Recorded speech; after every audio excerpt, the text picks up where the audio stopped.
we're live. And we're live. Welcome to the 4-Point Play. This is Sammy, French guy living in Melbourne. On the line, we have Alberto, Italian, back in the Philippines Hello. now for a few weeks.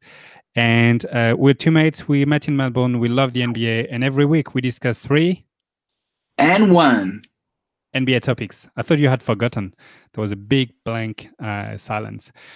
For those of you who are joining us for the first time, you can subscribe to our podcast on iTunes, Spotify, and Google Play Music, new host that we have. And you can follow us on Twitter, where we regularly put comments, with comments every day during NBA games. The Twitter handle is _4-point-play.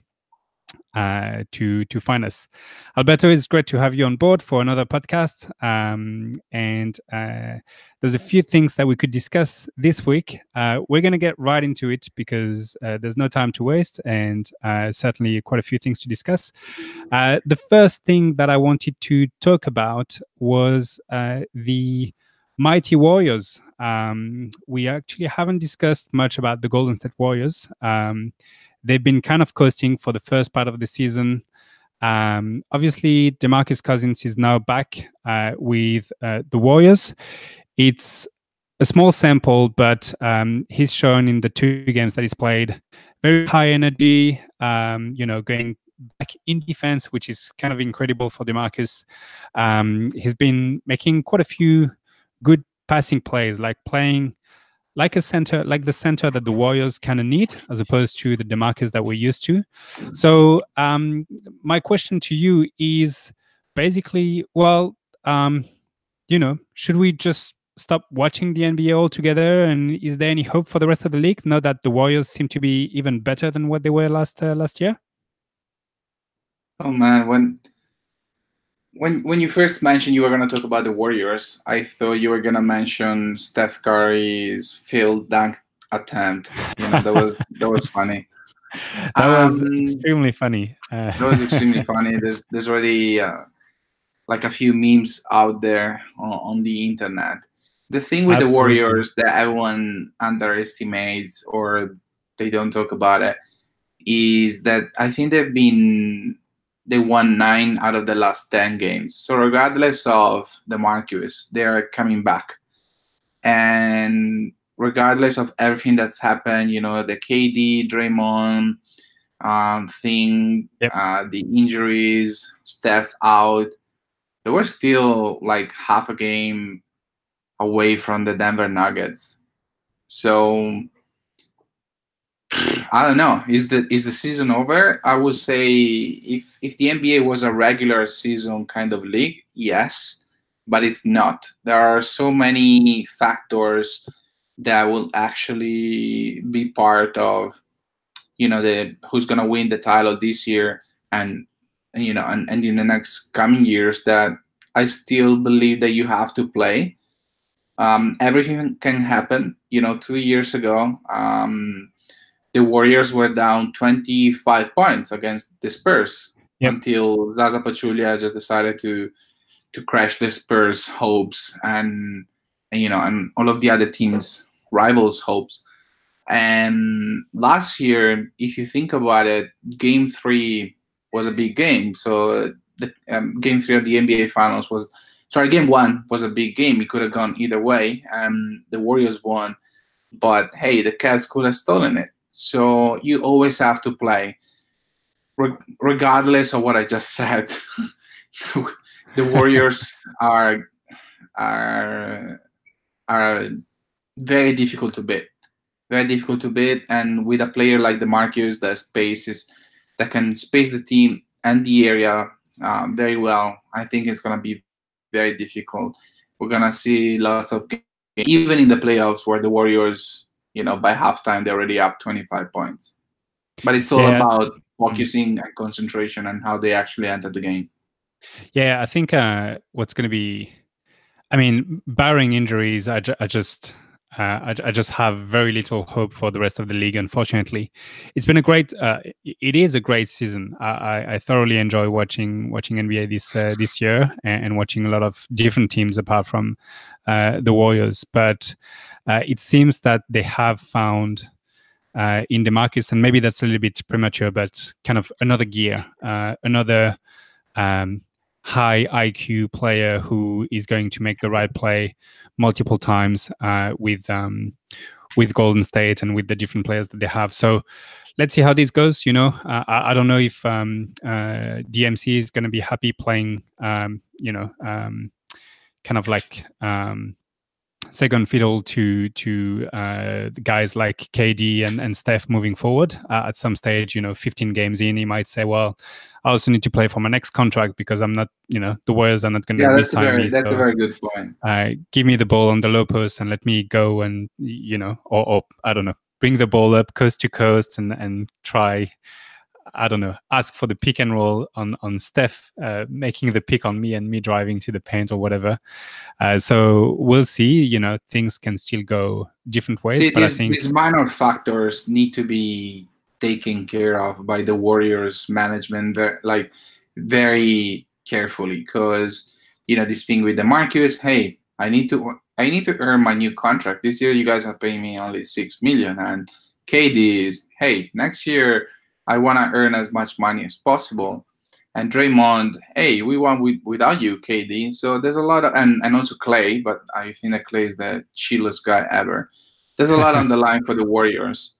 Obviously, absolutely. best team in the NBA talent-wise, but and I guess that's why Steve Kerr is one of the best coaches in the NBA. He knows how to handle that locker room. And if he was any other coach aside from probably Phil Jackson or Pat Riley, it would be not a disaster, but much more difficult to handle that team. Yeah, absolutely, and it'll be very interesting to see how the season evolves moving forward with DeMarcus, and I guess how the locker room will evolve for the Warriors. But so far, 2 games in, very good for the Warriors, and it's going to be difficult to beat them. Cool. Let's move on to our second topic. By the way, for the first topic, even though I had actually thought about it, I want to give a shout out to MVP Podcast on Twitter, who did mention that we should talk about Steph failed dunk attempt. So shout out to you, because we did talk about it, and this was indeed a very funny moment in the NBA yesterday, and a lot of memes have already made their way through Twitter and YouTube and Instagram and all that. So that was very good. My second topic is we're going to move to the Eastern Conference, and I would like to talk about I guess the incredible plays recently of the Brooklyn Nets, and more specifically about D'Angelo Russell, how he is basically carrying the Nets team into the playoffs. They're currently sitting 6th. They have the same record as the Los Angeles Lakers on the West, obviously. But they are certainly surging. They are missing, arguably, the person who was their best player at the beginning of the season, Caris LeVert. D'Angelo just had, I think, a 40-point game a couple of games ago after being benched in the fourth quarter. One of the, weird season for him, but he's certainly evolved as a great player. He's in the discussion for most improved this season, which brings me to I guess how he got there. And he got there after being traded from the Lakers. And because we're kind of in the trade season, that brings me to my question to you related to D'Angelo, but also more in general. Which players today do you think would benefit from a change of scenery, from playing with a different team where they could reinvent themselves, become the player that they were supposed to be or that they're supposed to be, and kind of follow the path of D'Angelo in the Nets? Wow, that's a big question, man. So first of all, I don't think D'Angelo Russell actually deserves to be in the All-Star game this year. I think that the Nets are a team that's based on everyone's effort. And D'Angelo said I'm gonna use the word inconsistent, even if he's been way more consistent than in the first 4 years of his career. but still, against the Celtics, he had 5 points. Against the Rockets, he was benched overtime and fourth quarter. That's not what you call an all-star. I didn't Going, say it was an all-star. I'm just saying, lots of followers, lots of our Twitter followers are like, oh, D'Angelo, all-star, all-star. Good question. I think in order to answer your question, I should start from a sub question. Where are they going to go? What franchise is this specific player going to be playing for? Because if you take, obviously everyone's going to say, oh, Brandon Ingram. Yep. Okay, let's send Brandon Ingram to the Knicks, or let's send Brandon Ingram to the Wizards or to the Suns. Is he gonna have better stats? Yes. Is he gonna learn how to be a leader and be successful in the NBA? Like, I believe that D'Angelo Russell has been learning, with Coach Atkinson, with Sean Marks, with the front office that the Nets have been putting in place. Even Jared Dudley, Ed Davis, lots of good veterans. You need, as great as a player as you are, you need to end up in a really good franchise that has really good culture and a really good development program. So you think this is as much about the franchise where D'Angelo went, and as it's about opposed you as to well, and it's him? about you, obviously, as a player. If you are, who was that Cleveland Browns quarterback that was a lot into drugs and girls, like the number one pick of Johnny Manziel, something like that, Manziel, right? yeah. He was bad. Like, he was one of probably biggest talents ever in the NFL. But regardless, if he was in Cleveland, if he was going to Miami or whatnot, he would have never had the mindset to succeed. Players like D'Angelo Russell, he got to LA. It's a nice city. He was coming from Kentucky, and he's got LA, and it's Kobe's last season. So who cares? Just give Kobe the ball and enjoy, all of these Kobe's last games. He wasn't. No one was pushing him. Like, for example, LeBron is pushing the young player, the young core this year. And that's one of the reasons why I believe that Brandon Ingram really needs to leave the Lakers. He's not performing. Everyone's criticizing him. No one knows actually what they really want from him, aside from 20 and 10 every single night. I think that Brandon Ingram needs to leave. If he goes to the Knicks or the Wizards, he's not going to do anything in his NBA career. He needs to go to a kind of franchise that values him as a player and is happy to develop him. Okay. Anyone else that you can think of, or that you're thinking of, who would be who'd benefit from a change? What about the person Vince that Carter? No, but a guy that I've been thinking about, and I know he's been in the trade rumors every now and then, but is Aaron Gordon. I feel he has the potential to be much better than what he currently is, and he's not getting to realize his potential with the Magic for whatever reason. And I feel that a change of team would potentially do good for him as well. Yeah, definitely. Because, even if you spend, I think Aaron Gordon is on his 4th or 5th year, and you just keep on losing, you got no future in the NBA. You got no future. Now I'm trying to think about other players. Yeah, Aaron Gordon for sure is one of those players. Yeah, who else? I don't know. We have Markel Fultz, obviously. Who? Markel Fultz, obviously. Who? Yeah, he is still in the NBA. He is still in the NBA. I actually saw him on the bench when Philly was playing OKC in street clothes, but he was there. So he is technically still part of the Philadelphia 76ers and still a number 1 pick. Yep. You know who as well, maybe Gordon Hayward. Yeah, Gordon it's Hayward, interesting that you're and bringing him back to the table. and even if Mm. he signed a 5-year contract, Andrew Wiggins. So those kind of these are the 5 players that I would use to answer your question. Yeah, I think that's a good group. Maybe we could use the 5 of them to start a franchise in Seattle or something. Yeah, and if you want a 6th player, like a surprise, CJ McCollum.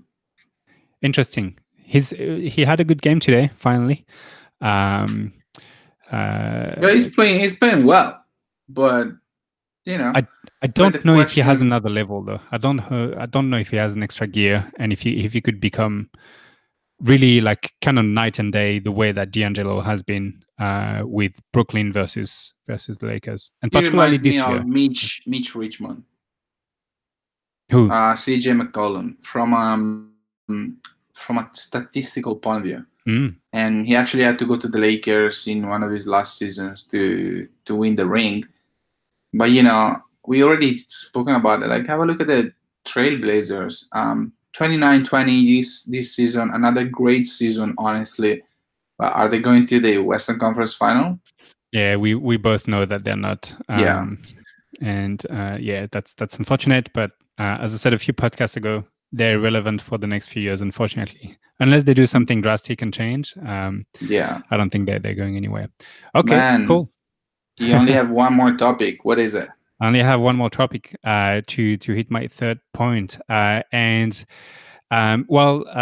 we did ask on Twitter for tips and ideas on topics to discuss about, and I'm totally going to steal one from or talk about the topic suggested by ASAP Love. I hope I'm pronouncing your name right. Thank you for the suggestion. Who said on Twitter, talk about Gasol, Mark Gasol and Conley, and if and where and how they should be traded. How they should be traded is pretty simple. You just basically call another GM and say, I want to trade these guys. If and where is a more interesting question. I think the thing with the Grizzlies is that they started the season really hot, really well, and suddenly they're slumping. I believe that their record in the last 20 games is 3 wins and 17 losses. 17. So definitely playing like a tanking team, even though I don't think that was their plan. They have recently made Conley and Gasol obviously available in trade talks. It seems like they're going full rebuild. My question to you, and we can certainly talk about where and if they should trade Gasol and Conley, but the first question is actually, do you think this is the right strategy for the Memphis Grizzlies to go in full rebuild right now? After a great start of the season. Yes, they are not great right now, but they started quite well. They started quite well, I would say, because they have an established team with a coach that already knew, Memphis, and they kind of played really well, to be honest. Memphis have a big issue. They are giving 30 million to Conley, 25 million to Gasol, and God knows how many millions to Chandler Parsons. So they're not going to win, and they have a really good player, a really good rookie. They're not really developing. So in Triple J, Jaren Jackson Jr., Yep. What are you gonna do? Obviously, you want to rebuild. Are you going to be able to rebuild? Because if I'm looking at Mike Conley's contract, there's 2.5 more years, and the last one says 34.5 million. If you have a look at Marc Gasol, there's 1.5 more seasons, and the last one says 25 million. And that's kind of easier to trade, right? Gasol and Conley are kind of the cornerstone of the Memphis Grizzlies as we know them. Absolutely. Plus Zach Randolph, but it's time for them to rebuild.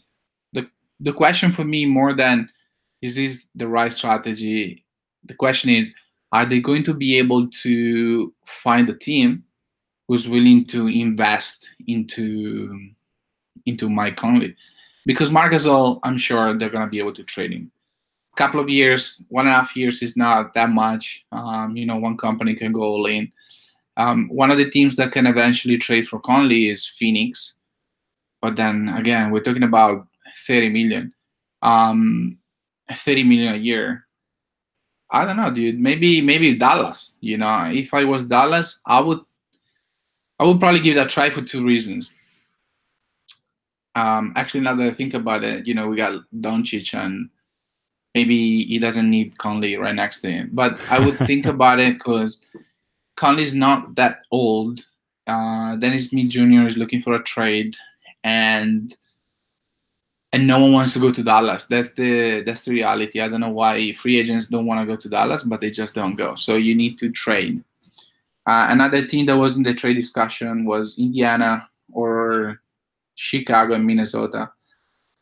But who knows? Memphis needs to rebuild. Yes. Who's going to allow them to rebuild? Good question. I think that the suggestion of Dallas is not necessarily a bad one. And I know that Doncic is kind of the go-to point guard, but Mike Conley is one of these point guards who can actually play off the ball quite well as well, and doesn't necessarily need the ball to be to make an impact on the game. So as opposed to Dennis Smith Jr., for instance, who needs the ball in his hands.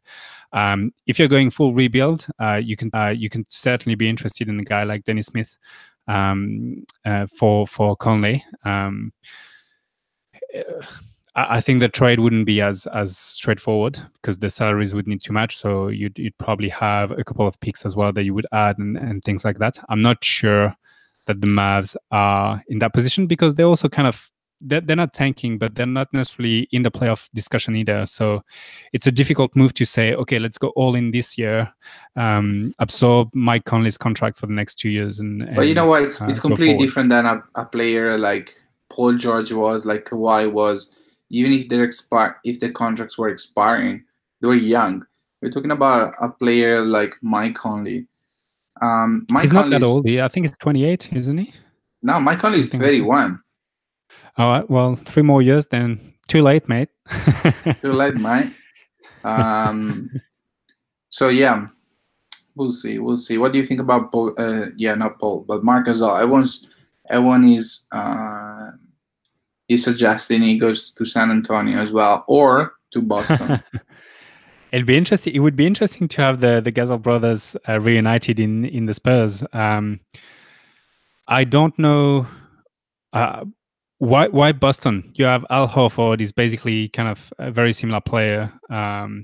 Probably maybe not as offensively skilled, but certainly very good on defense.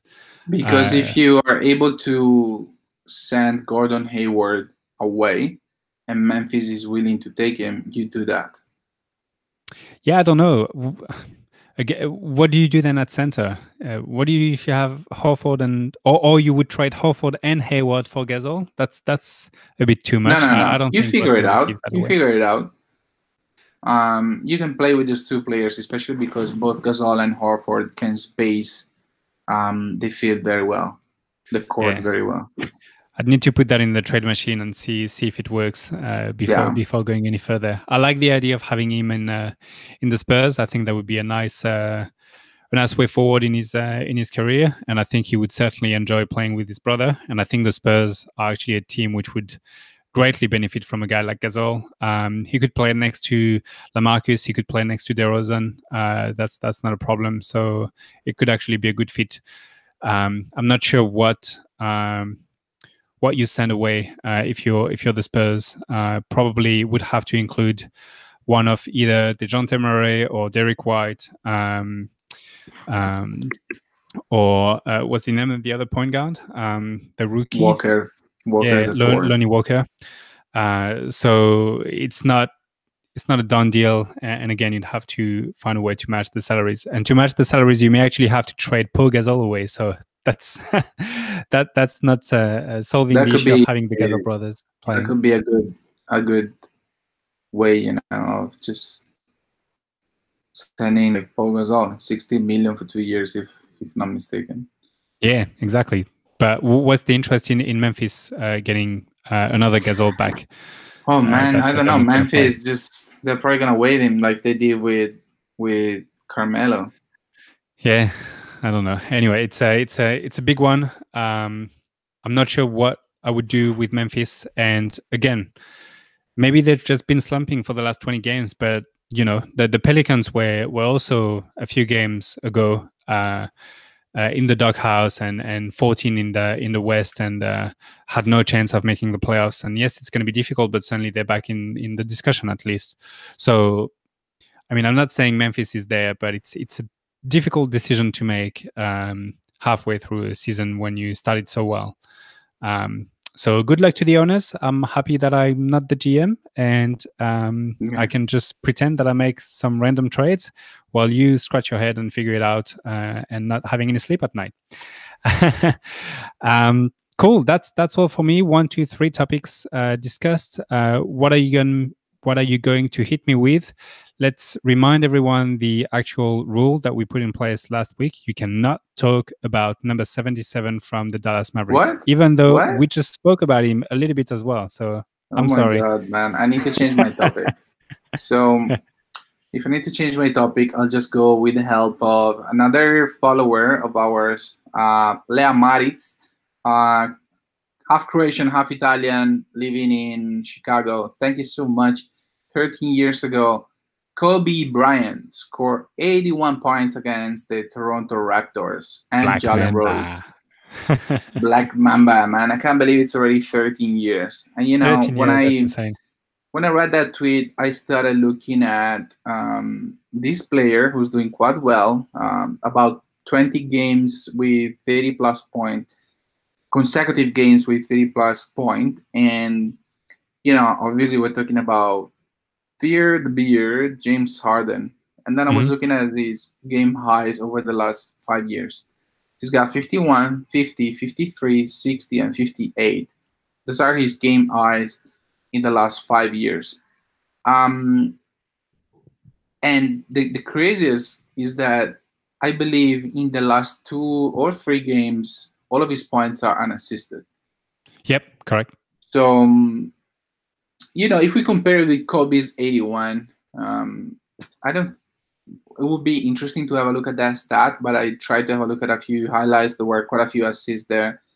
Smush Brown was playing. I can't believe it. And actually, Luke Walton was playing. But my question to you is, do you think this is like an exception and an exceptional player that we will probably see in the NBA, I don't know, like in 10 or 20 years? Do you think it's a case of a specific situation, very exceptional as well? With the Houston Rockets, CP3 is out, and then Clint Capella's out, and then they sign Austin Rivers, and then they sign the Manimal, and then Daniel House is out as well. He really needs to score, because otherwise no one is going to score. He has a really good teammate, and that's PJ Tucker, and that's it. All of the others suck big time. So if he doesn't score 50 points every game, Houston has no chance to win. Yeah. Or do you think this is where the NBA is going? So there's going to be more and more players developing and coming into the league in the future who are going to have the ball like 90% of the time, and they're going to score an insane amount of points. Because also, if I think about, I've been reading, is that MJ or James Harden? I'm like, are you fucking kidding me? Are you comparing James Harden to MJ? Because obviously we're talking about championships and rings here as well. By the way, what about Tom Brady? Unbelievable. But, going back to basketball, what's your, I gave you 4 scenarios. What's your answer? What's going to happen to the NBA? Look, I don't know. It's certainly interesting. I think you said Luka. Okay, he's everywhere. Luka. He's everywhere. Illuminati. Yeah, I don't know what's going to happen. It's certainly very interesting what James Harden is doing right now and how that might shift the landscape of the NBA. I wouldn't go as far as comparing him to MJ. Let's let him bring a couple of titles before we can discuss about this. Look, again, if KD had a few times when he was with OKC, when Russell Westbrook was out, and suddenly he was scoring a lot of points, and more recently as well with the Warriors, when Curry was out and Draymond Green was out, and suddenly he was scoring 40 and 50 points as well. So is that a case, as you said, of just an exception because James Harden literally has no one around him and is playing 1-on-5 or at least 1-on-1 and step back threes? Or is it a case of indeed a revolution in the NBA and a new type of players? It's a very good question. I'm not too sure which way this could go. I think it's probably a little bit of both. I am afraid that this will inspire youngsters or young people, young kids to play like that. And I say I'm afraid because that's not really the type of basketball which is enjoyable to watch. It's nice to see, you've Man, scored can you hear 58 me? and you scored 60. Yeah. Why? Why? Can you? Yeah, I can hear Man, you. You cannot hear me. me? Yes? Samir, Yes, I can hear you. You cannot hear me. Clearly, I think we've lost Alberto, even though I can hear him. Yes, I can hear you, but I'm still there. So I don't know what's going to happen, but I think that the yeah, I think James Harden is not going to be playing like that the whole way, and at some stage he'll need support. So, from a team's perspective, Samir. we're still going to revert to Yeah, I team haven't play. heard you in the last 2 minutes. Well, I still hear you, so maybe your headphones is unplugged. No, it's my. I think You have no more it's my data. connection. Turn off the video if you like, but let's continue this conversation. I finished answering your question, and you just need to say yes. That was great. Are you still on the call?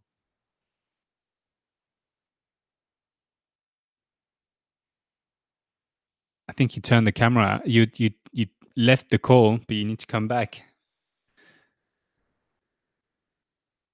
because we're still live, and I cannot turn off the live call. This is awkward. Let me see if I can invite you. Are you back? We're back. We're back. Great. Yeah. Why the hell did you leave the podcast? Podcast, man. It stopped. Like I lost the connection. All right. I could still hear you. I could hear you. I could hear when you said, Sami, can you Oh, hear me? really? Yeah. I kept It was like responding. a out of life experience because you just kept on talking. I'm like Sami, and then everything came back like 2 minutes later with your current, with your current voice and the one before. So I could anyway, certainly hear everything, and I think people could hear me as well. So random talk, I'm probably going to edit that out of the topic. But my short answer is, I don't think this is going to continue that way. And I certainly hope not, because I want young people to play team basketball and not 1-on-5. Unfortunately, the way the defenses are playing as well these days is affecting the play. So James Harden can do that because no one can hand check him and yeah. But let stop me him ask you from this driving to question: the Are paint. you enjoying watching the Rockets right now? No, but it's nice to see a guy scoring 50 and 60 points. So if you just look at the statistics, it's nice to see. But no, I do not enjoy watching the Rockets play right All now. right, fair enough, man. That's my question. That's the answer I needed. Cool. Well, we are getting near the end of the podcast after the weird hiccup that we had when suddenly you couldn't hear me. I have one more question to you to conclude this podcast, which is our traditional, I guess, betting question, which we're going to count at the end of the season. By the way, you have one loss. I also have one loss. Last week, I said that the next player injured was going to be Javel McGee. He's not injured. However, we've had Anthony Davis go down for possibly up to a month, and a few other players. So a bit unfortunate for the Pelicans. But I have actually lost that question. Anyway, my question to you is, this year, which team is going to be the first team to actually qualify for the playoffs? So to reach the Wow. golden ticket. Who do you think that's going to be? The Toronto Raptors. Ooh, sticking with the Raptors. Yeah, because of they're in the East, and regardless of Kawhi's presence, they are a really good team. Okay, interesting. I will write what that do you down. think? Well, it's possible that it might be the Raptors. I mean, I don't know. I think at the end of the trade deadline, after the trade deadline, I think we're going to see a sudden shift in how most teams are approaching the competition. You're going to have some teams which are clearly going to go full tank mode, and some of the teams which are clearly going to compete for the playoffs. And I think that difference is also going to happen in the West. So it'll be interesting to see. And with the Raptors randomly resting Kawhi now, even outside of back-to-back, who knows? They might lose a few more games. So we'll see. We'll see, man. Exciting stuff. Thank you very much for your time again. That was fun. Let me remind everyone that you can find us on Twitter. The handle is _4.play. Thank you for all our Twitter followers who commented on the questions for the podcast today. That's very much appreciated. We hope you enjoyed the podcast. And for the podcast, you can listen to us on iTunes, on Spotify, and on Google Play Music. Just look for the 4.play and look for two guys in kind of orange logo. Yeah, very handsome you want to find us. Thank you very much, Alberto, for having you joining me again for that podcast. And it's going to be your turn to host next week. I'm looking forward to when you're going to invest in your proper microphone and also have internet at your place so that we can actually have a decent connection. Sorry, just moved out and in. Not a problem. All right, man. Have fun. Thank you. Thanks, everyone, for listening. Peace. Bye-bye. Damn.